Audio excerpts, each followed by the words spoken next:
Hi everyone, in this video I just found out how Spider-Man the animated series ended after the last episode. Did Peter finally find Mary Jane, what plans were for the season 6, and how spectacular Spider-Man ended in the season 3? Let's find it out right now. So, the 66th episode of Spider-Man's animated series, Peter finds Mary Jane. The episode starts with Spider-Man and Madam Web flying through a time portal and seeing MJ. Spider-Man almost catches her, but Madam Web's chair starts acting weird. MJ disappears into the portal, and Madam Web and Spidey end up in one of the parallel realities, in the middle of nowhere. Because Madam Web's chair broke, she vanishes and asks Peter to find a way to fix it. Peter looks around and sees nobody. Just in case, Spider-Man leaves a spider bug on the chair and starts wandering through the desert. After a while, in dense fog, he encounters an old locomotive speeding by. Spidey, happy that somebody's living here after all, jumps on it. It brings Peter to Victorian-era London, and what the newspaper reveal, it's September 1888 in this reality. Almost immediately in London, Spider-Man confronts Carnage, who is attacking civilians and claims he came to London through Tony Stark's portal. Turns he has already killed several people, and here they call him Jack the Ripper. Spider-Man engages in a fight with him, during which Carnage breaks his web shooters, defeats him and decides not to kill him yet, so he has someone to fight in this reality. Spider-Man leaves the battleground, and people on the streets think he is the mysterious Jack the Ripper. Parker finds suitable steampunk-style clothes for himself, but then changes back into his Spider-Man suit, and because his web shooters aren't working, he moves through the city via rooftops. Meanwhile, through the time portal in the same London, Mary Jane arrives. She doesn't remember what happened to her, and she's aided by Elizabeth Stride and Catherine Eddowes, famous victims of Jack the Ripper. It's also revealed that in London, there are alternative versions of J. Jonah Jameson and Flash Thompson, with Flash acting as Jonah's assistant here. In the city, Spider-Man encounters the Green Goblin, who flies past him on a glider. Spidey thinks he stole money from the bank and tries to stop him. Interestingly, the Green Goblin has no idea who Spider-Man is and doesn't understand what he's saying. Together on the glider, they fly into a circus filled with smoke. Goblin manages to jump off the glider and disappears. Spidey gets attacked by big snakes and a griffin at the circus. Peter defeats the griffin, which turns out to be a robot. After that, Mysterio emerges from the smoke. Spidey quickly defeats Mysterio with his spider sense. Then the Green Goblin reappears and shows Spidey that he was just disturbing flyers from the circus around the city. He takes off his mask, revealing Harry Osborn underneath. Mysterio turns out to be Quentin Beck under the mask, and says they're just doing business and don't want to harm anyone. Spidey also shows his real face and admits his mistake. That evening, they have a dinner at the circus. Peter proposes a deal to them. He will catch Jack the Ripper for their show if Quentin fixes his web shooters. Mysterio is happy with the offer and agrees right away. The next day, they head to an inventor who turns out to be Herbert Wells, known in our reality as a science fiction writer. Parker's spider sense goes off at Wells' house, and he discovers a time machine that Herbert has been working on for a long time. Peter realizes that he and Madam Web fell out of the portal because of Wells' interference in time. At Peter's request, Herbert shuts down the time machine to avoid causing more harm to the multiverse. Using his spider-bug tracker device, Spider-Man leads everyone to Madam Web's chair and explains that they are facing a working time machine. He suggests Wells fix it, and he sets off to research for Mary Jane, suspecting she might also be in London. An interesting idea pops into his head, which he immediately decides to check out. For this, he heads to Baker Street. His spider sense doesn't fail him, and there he meets Sherlock Holmes himself and Dr. Watson. Sherlock Holmes deduces that Mary Jane should be sought in Whitechapel,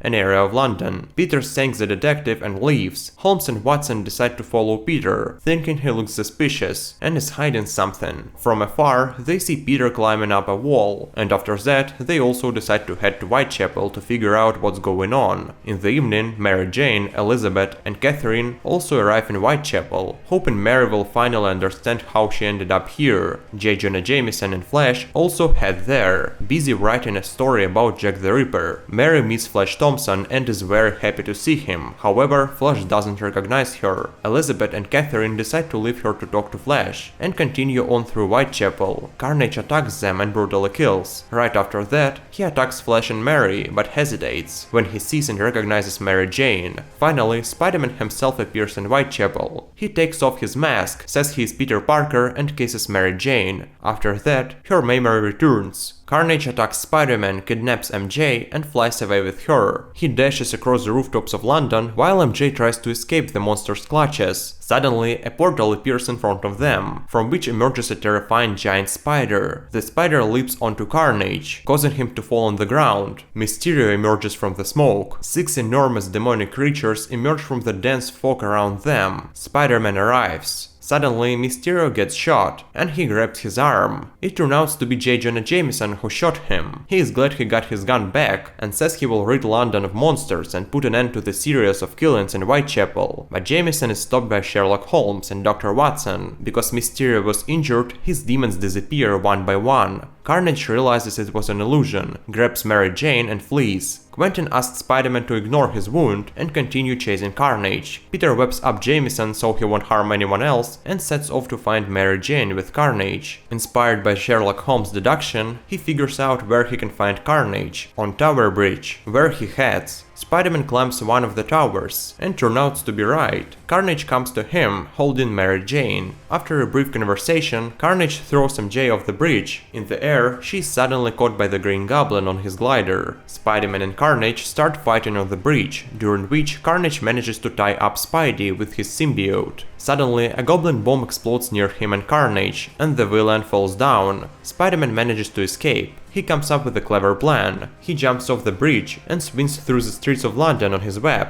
Carnage follows him. The Green Goblin helps Parker and tries to bomb Carnage, but he flies away when he runs out of bombs. Spider-Man jumps onto a tall building and climbs up. Carnage doesn't give up and climbs after him. They climb almost to the top of the building, where Carnage transforms his hand into a set of knives and prepares to kill Spider-Man. Suddenly, it turns out that Spidey lured Carnage to Big Ben. It's midnight and the clock tower starts ringing loudly. Each toll of the bell causes the symbiote to separate more and more from Cletus Cassidy, until it finally completely detaches from him and presumably dissolves from the unbearable sound. Cassidy says he can't live without the symbiote and jumps off Big Ben.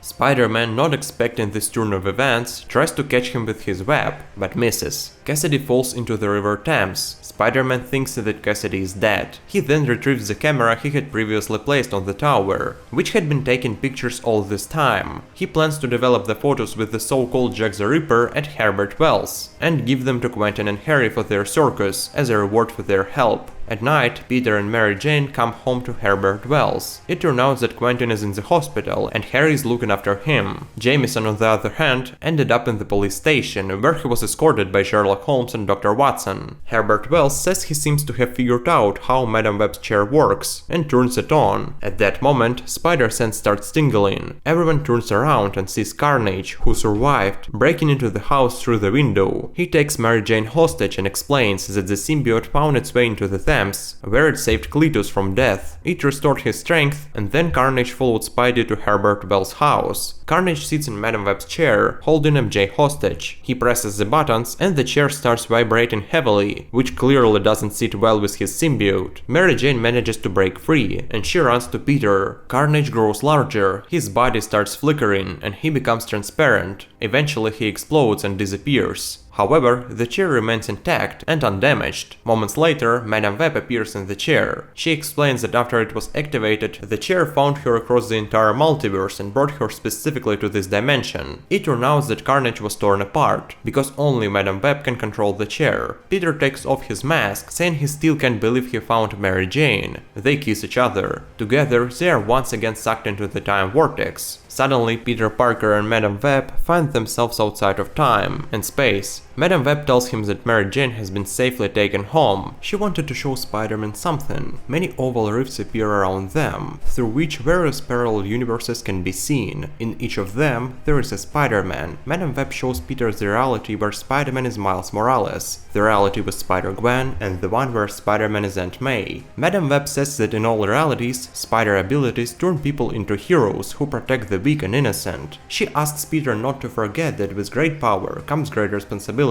and she sends Peter back to his reality. Spider-Man sits on the gargoyle and says the very phrase he first uttered in this animated series. New York City. If only everything down there was really as peaceful as it looks from up here. He jumps off the building and swings through the streets of the metropolis on his web. John Semper, the producer and head writer of the animated series, often talked about his unrealized ideas. For the 6th season, he wanted to create an episode featuring the supervillain Beetle, but it never came to fruition. He also had a draft for an episode involving both Mysterio and Dormammu, likely teaming up. Additionally, Semper wanted to introduce Ghost Rider into the series, but Fox didn't allow it, planning to use the character in a separate show on another network. Fox also caught the loss for an entire episode from the Secret Wars storyline. This episode was supposed to feature all the X-Men, but Fox didn't want to spend extra money on the voice actors, so Semper had to use only Storm. Semper had some minor plans for the villain Puma as well. Sandman wasn't included in the series due to James Cameron's plans to use him in a never-released Spider-Man movie. Semper wasn't too upset about this and replaced Sandman with Hydro Man, feeling that the episode with Sandman would have been similar to the one with Hydro Man. Many fans asked why he didn't use Gwen Stacy, one of Peter Parker's most famous love interests. Semper believed that any storyline with Gwen inevitably leads to her tragic death, which wasn't suitable for a children's show. Instead, they introduced Felicia Hardy earlier in the series. Semper also left the door open for Norman Osborn to become the Green Goblin again, taking the title from his son Harry. Although there were no concrete plans for Norman's return, it likely would have happened eventually. John Semper also had some thoughts about the future of the Smite family. He would have brought Spencer Smite back to life, and together with his son, they might have mutated into the ultimate Spider Slayers, whatever that might mean. Now, let's see what other creators had to say about the unreleased episodes. Producer Bob Richardson believed that if they had been able to continue making episodes, it would have been great to move away from the well-known classic Spider-Man stories and create something entirely new, using all the characters and elements already introduced in the series. Writer Stan Berkowitz regretted that they weren't allowed to fully explore Carnage's origin and backstory. Another writer, Ernie Al Becker, who joined the team in the 5th season, really wanted to make another episode featuring the Green Goblin. James Crick shared in an interview the episodes he would have liked to create. This included a standalone episode about Hammerhead and his rise as a supervillain, a story about Stegron, the Dinosaur Man, an adaptation of the comics where Aunt May almost marries Dr. Octopus, and the famous drug storyline involving the Green Goblin. This arc, from Amazing Spider-Man issues 96 to 98, features Spider-Man defeating the Green Goblin by showing him his son Harry's struggle with drug addiction. James said that due to censorship, they would have had to replace drugs with fast food. Additionally, as a big fan of the 1967 Spider-Man animated series, James wanted to reimagine an episode featuring the villain Master Technician, the one with green skin, who managed to lift the entire island to Manhattan into the air. Alright, let's imagine what the 6th season of Spider-Man the Animated Series might have looked like if all the writers' ideas had been brought to life. The first 4 episodes would be about Spider-Man traveling to Victorian-era London, where he would find Mary Jane, defeat Carnage, and return to his reality. Next would be an episode featuring the supervillain Beetle. Then, Spider-Man meets Ghost Rider. The 7th and 8th episodes would involve a storyline with Mysterio and Dormammu. In the 9th episode, Spider-Man battles the returned and mutated Smite family. Episodes 10 and 11 would focus on Hammerhead and Stegron. Finally, from the 12th to the 14th episodes, the plot would revolve around Norman Osborn becoming the Green Goblin again, while Harry develops a drug addiction. The 14th episode ends with Spider-Man's final battle with the Green Goblin. Peter wins, Norman recovers and starts taking care of his son, and Spider-Man spins off into the sunset. Sounds pretty great, right? How would you have crafted the 6th season knowing all the writers' ideas? Share your thoughts in the comments. From 1999 to 2002, Fox Kids aired an animated series called Spider-Man Unlimited. It came out after the successful Spider-Man the Animated Series and followed Peter Parker as he ended up on Counter-Earth. The show lasted only one season with 13 episodes and was cancelled due to low ratings, which were affected by the rising popularity of Pokemon and Digimon. The last episode, Destiny Unleashed, ended on a cliffhanger. It was revealed that the symbiotes were working for Synoptic and began taking over Counter-Earth. For more than 20 years, Spider-Man fans and lovers of this show have wanted to know what would have happened next. A few years ago, the show's head writer, Larry Brody, released descriptions of the planned episodes for the second season. There were supposed to be 11 more episodes. In this video, I will tell you all about them. Let's go! Episode 14, Destiny Unleashed, Part 2. With the help of Goblin and Vulture, Spider-Man and the Rebels manage to stop Synoptic. High Evolutionary and CRM are defeated, and the Knights of Wundagore scatter. The bad news is that Venom and Carnage merged to become a new villain, the Blood King. Episode 15, Cat Got Your Tongue? Spider-Man and the residents of Counter-Earth now have to deal with a new world order that emerged after the previous episode. Jameson and the Rebels work with Lord Tiger to create a fair government for both bestials and humans. Goblin visits Naoko and Shane in their home. Peter feels increasingly lost and alone. A series of daring robberies occur in the city. Spider-Man investigates and discovers that the thieves are 3 black cats, Siamese cat bestials, who are beautiful, charming and deadly sisters. Episode 16, Nightcrawler. Much to Jameson's dismay, Spider-Man and Karen get closer, and she becomes an excellent mediator between humans and Lord Tiger's government. In Washington, Spider-Man faces an unknown assassin, targeting rebels one by one. It seems the next victim will be Karen. Who is the Nightcrawler? Is it an evil bestial, a former Knight of Wundagore, or a jealous Jameson? Maybe an angry friend of Jameson's? Spider-Man needs to figure out quickly to save Karen's life. Episode 17, Model Behavior. To profit from the current social chaos, a bestial producer offers Spidey a role as the star of an exploitation film about humans. At first, Peter is reluctant, but then he learns that the female lead could be Mary Jane from Counter-Earth. Peter's Hollywood adventure turns dangerous when he discovers how this Mary Jane became so beautiful. He must face her creator, a villain named Scramble, a beast who can manipulate and alter any living organism he touches. Episode 18, Soldier. The new villain Blood King returns, working for Synoptic. He's tormented by the human sides of Venom and Carnage, but eventually pulls himself together to search for the interdimensional portal that brought High Evolutionary to Counter-Earth in the first place. He wants to use the portal to boost Synoptic's power. Green Goblin tries to stop him, but gets injured, prompting Spider-Man to step in, hoping to use the portal to return to Earth and the real Mary Jane. In the end, Parker manages to find and use the portal, but due to the chaos, only Jameson returns to Earth, while Peter remains with the bestials on Counter-Earth. From episodes 19 to 24, Spider-Man continues to deal with societal problems on Counter-Earth. He encounters new mysteries, human supervillains, bestials, and keeps searching for a spaceship that could send him home. In these episodes, we see Spider-Man's relationships with Naoko, Shane, and the Goblin, as well as his travels around the planet. He meets Lady Ursula, who is now the head of the Russian black market, and Electro, who has created his own little kingdom similar to Latveria. While searching for a ship in the jungles of Wakanda, he meets the Counter-Earth version of the Black Panther. He also runs into the Black Cats and other heroes again.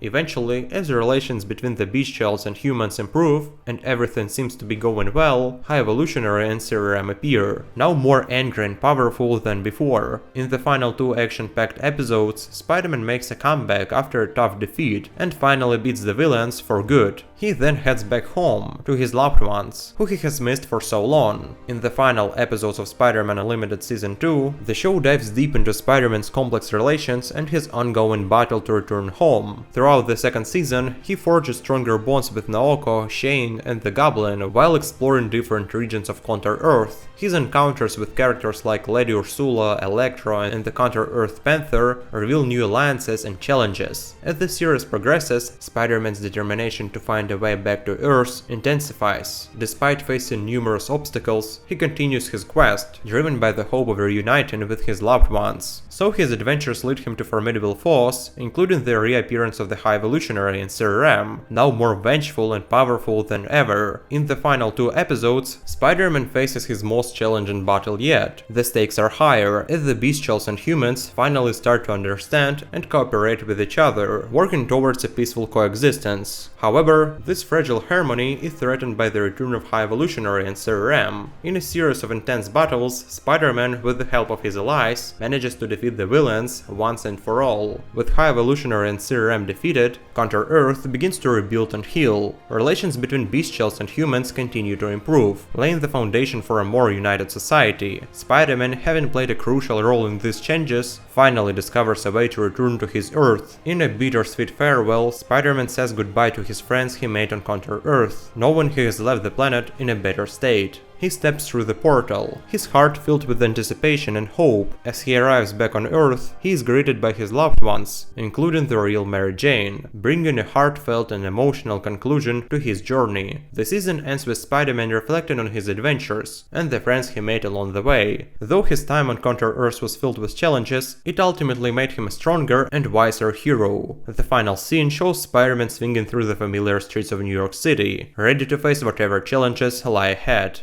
with renewed determination and hope. By the way, the writer and producer of the series promised to share the full scripts for episode 14 to 18, so we will be eagerly waiting for that. Spider-Man: The New Animated Series. This show often gets overlooked and outright ignored. It aired on MTV in 2003 and only has 1 season with 13 episodes. After the Spider-Man Unlimited animated series was cancelled, Marvel began developing the next animated version of Spider-Man's adventures. Around that time, the Ultimate Spider-Man comic series was launched and became extremely popular. This led to the decision to adapt it into an animated series. The main artist for the project even created a few initial concepts for the new series. As you can see, the style of the show was very different from the final version. Originally, there were no plans for 3D animation. The drawing style was more comic-like, and Spider-Man would face off against classic villains like Rhino, Vulture and Dr. Octopus. However, this version wasn't approved by Marvel and was cancelled. Soon after, Brian Michael Bendis, the writer of Ultimate Spider-Man, was appointed as the producer of Spider-Man: The New Animated Series. They decided to use computer animation and found the right studio for it, Mainframe Entertainment. Here's how the series would look.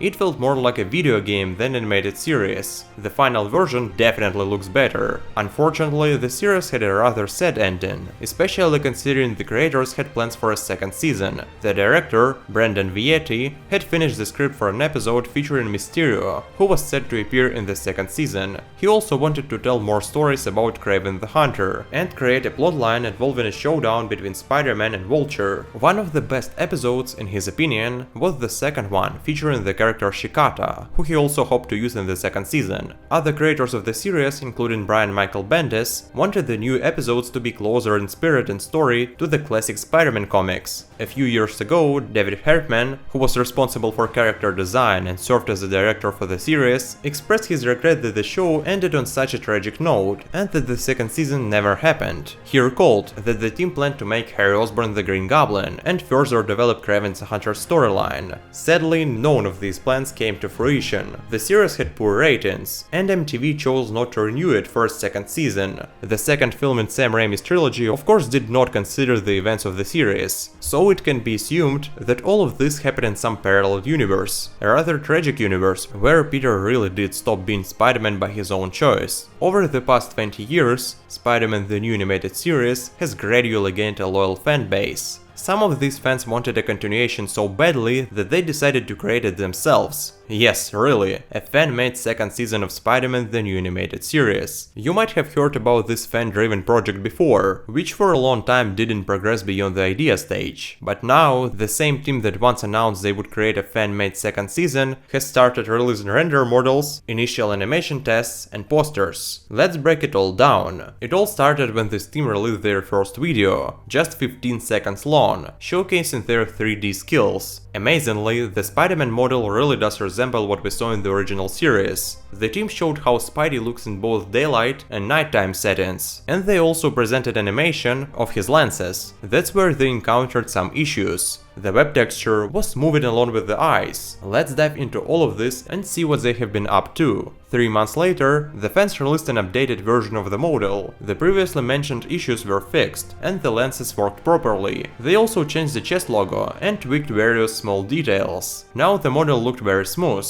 and the differences from the original became more noticeable. Judging by the posters, Spider-Man, despite his cartoonish style, still looked as serious and mysterious as he did in 2003. In the same video, the creators introduced a new character, Daredevil. However, he looked too skinny and awkward. The team realized this, and later adjusted his physique to be more muscular. Spider-Man also underwent changes again. Although they fixed some issues in the second version, their Spider-Man looked too rounded and smooth. While this wasn't a major issue, they still fixed it. He became leaner, like Garfield Spider-Man, with shiny webbing like in Maguire's suit. Peter Parker, Mary Jane Watson and Harry Osborn were all created based on the original designs, without even changing their outfits. Honestly, they looked as amusing as they did back then. The team did a great job replicating the original models. The characters really do look very similar. The same channel also posted short animation tests. There isn't too much to say here. The animation looks beautiful, and the graphics in the presented scenes are also impressive. However, there is one big problem with all of this. There haven't been any updates from the creators of the fan project for 2 years. It seems like the idea of a second season of Spider-Man the New Animated Series had to be scrapped. Well, here's my honest take on these fan ambitions. Even if these guys had managed to create something, I don't think it would turn out well. Think about it. It took them 3 months just to fix the Spider-Man model. How long would it take to complete one episode? Keep in mind, they plan to release a full episode within a year of starting the season's development. It's no surprise the team abandons this project. I know it's pretty disappointing for fans that Spider-Man the New Animated Series never got a continuation. It ended on a crucial moment, leaving many fans with a bad state in their mouths. There is no happy ending here. Everything concluded sadly and dramatically, and of course, I would love to see a second season where Peter's life finally fell into place. But let's be realistic, an official continuation is unlikely to happen, we all need to accept that. But what if I told you that a continuation is not actually necessary? I believe it ended exactly as it should have. After No Way Home, we can confidently say that Spider-Man the New Animated Series is essentially an official alternate take on the second and the third films of Sam Raimi's trilogy. I think Spider-Man the New Animated Series exists in a parallel universe to Raimi's trilogy, showing a different path for Peter after the final scene of the 2002 Spider-Man. Thinking it this way, you start to appreciate the project even more. The first reason for this is the villains. Raimi's trilogy had a limited number of them. Sure, we saw 2 Goblins, Dr. Octopus, Venom and Sandman, but I'm sure many of you wanted to see characters like Electro, Kraven the Hunter, the Lizard and many others. Especially the Lizard, since Connors appeared in the movies but never transformed into the Lizard. It's unlikely we will ever see a Spider-Man 4 with Tobey Maguire featuring any of these villains. However, the animated series allows you to see how these villains might have looked in the trilogy. It fully explores the Lizard and Electro, and even gives us a nice cameo from Kraven the Hunter. Essentially, we have 2 different takes on Spider-Man's story from the end of the first film, each with its own set of villains that did not appear in the other. If a fan watches both versions, their understanding of Raimi's universe is much broader. They've seen more iconic villains, and don't feel like any opportunities were missed. At least some of those gaps are filled by the animated series, which is not just some game where the plot isn't as important. It's a full-fledged project that spans over 4 hours in total. You take its story and characters seriously, not just as something made under a license. The portrayal of the Lizard here is far more interesting than in the Spider-Man 3 game, and Electro is one of its highlights.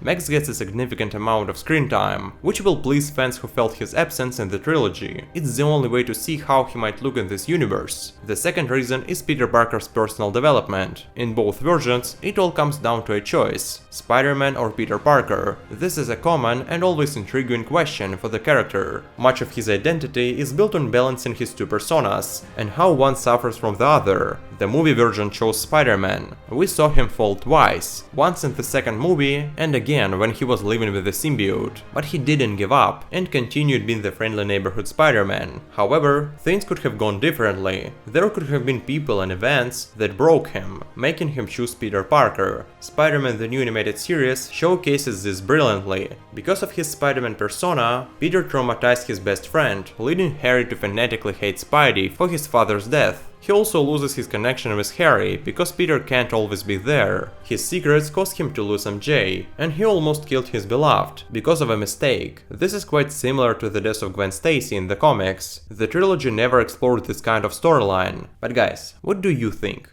The Spectacular Spider-Man only has 2 seasons and 26 episodes. However, many fans consider it one of the best TV adaptations of Peter Parker's adventures. After the show was cancelled in 2009, one of its main creators, writer Greg Weisman, frequently shared details about the potential content of the cancelled 3rd season. In this video, I will tell you about the unrealized continuation of the animated series, using facts and information from Greg Weisman's website, and several of his interviews with IGN and other websites. Spider-Man would have had Spider-Bots, and the invention of the web shooters would have been a major story arc. In the 3rd or 4th season, the Spider-Mobile was also planned to be introduced, and in the future, Mary Jane and Peter were supposed to get married. Writer Greg Weisman also had plans for Peter's parents. Spider-Man's relationship with Black Cat would have become tense after it was revealed that Uncle Ben was killed by Felicia's father, Walter Hardy. In the 3rd season, the relationship between Betty Brant and Ned Leeds would have become important, and Kurt Connors would have been in Florida working on a cure for Electro. Additionally, events of a separate full-length animated film, set in the same universe, would have taken place in Florida. Eddie Brock's time in Ravencroft would have been shown, and it would have been revealed that the gene cleanser Peter used on him didn't actually affect Venom. In the absence of Norman Osborn, his wife Emily Osborn would have appeared in the 3rd season. Due to Harry Osborn's use of performance enhancers, the entire school football team would have been tested this season. Roderick Kingsley's first appearance in the Spectacular Spider-Man number 43 influenced the decision to make him the owner of a perfume company instead of a fashion designer. This choice was tied to long-term plans for the character, who possibly had a twin brother. There were plans for new episodes focusing on the relations between Tombstone and Robbie Robertson.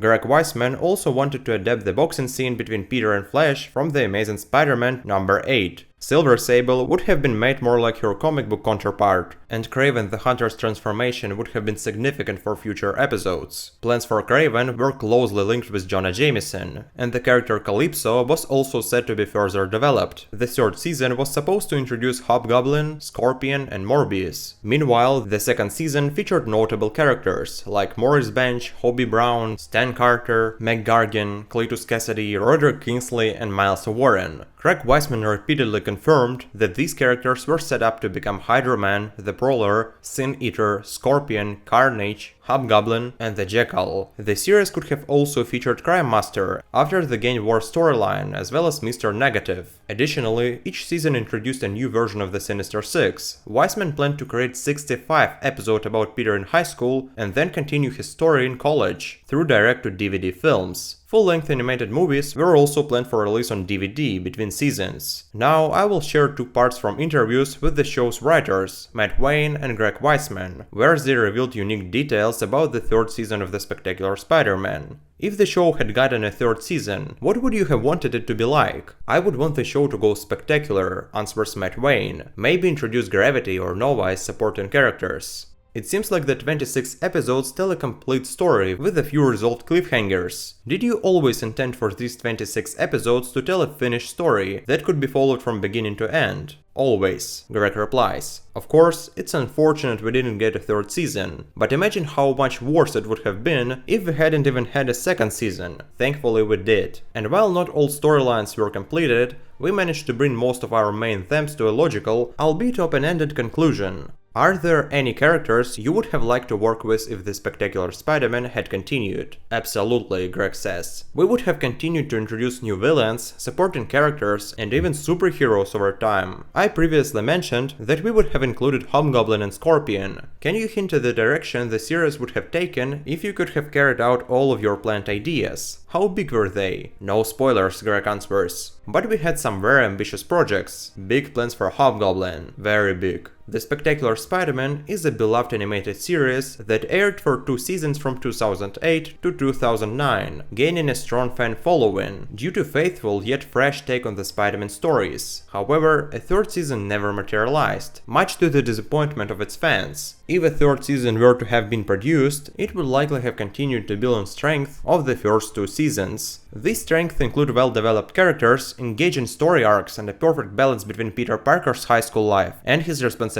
as Spider-Man. The series had a knack for modernizing classic Spider-Man stories while introducing new elements that kept the narrative fresh and exciting. A potential 3rd season could have explored deeper into the complex relationship Peter has with his friends and foes. It would have been interesting to see the further development of characters like Gwen Stacy, Mary Jane Watson, and Harry Osborn. Additionally, more classic villains could have made their debut, providing fresh challenges for Spider-Man. Another compelling aspect would be the continuation of Peter's growth both as a person and as a superhero. The end of the 2nd season left several plot threads unresolved. A 3rd season could have provided satisfying conclusions to these storylines, while introducing new plots that kept the momentum going. Ultimately, while we can only speculate about what a 3rd season of the Spectacular Spider-Man might have looked like, it's clear that it had the potential to further elevate an already excellent series. Its cancellation left a significant void in the hearts of many fans, who still hope for its revival in some form. It was Sony who produced this animated series, but in 2009, at the end of the 2nd season of Spectacular Spider-Man, they sold Marvel the rights to create Spider-Man animated series, to extend their rights to make Spider-Man movies. Sony retained the rights to Spectacular Spider-Man, so Marvel couldn't continue the series, and had to start their own projects. This led to Ultimate Spider-Man in 2012, which ran for 4 seasons, and Spider-Man in 2017, which ran for 3 seasons. Fans, including myself, are eagerly waiting for Season 3 of Spectacular Spider-Man. But why? First and foremost, we love it for the well-developed characters that bring Spider-Man's world to life. Take Peter Parker, for instance, who is constantly torn between his 2 identities. He has to choose between being the friendly neighborhood Spider-Man and a regular high school kid. But when he chooses to be Spider-Man, Peter Parker suffers. There was a time when Peter's friend, Curt Connors, turned into the Lizard. Peter had to run off as Spider-Man to save him. However, to his friends, he seemed like a coward, who abandoned them. To make matters worse, the Daily Bugle published a story about a giant lizard, with photos taken by Peter Parker. This made him look not just like a coward, but also a traitor, who ditched his friends for personal gain during a crisis. In the end, Peter lost the trust of his friends and his job. He even considered quitting being Spider-Man.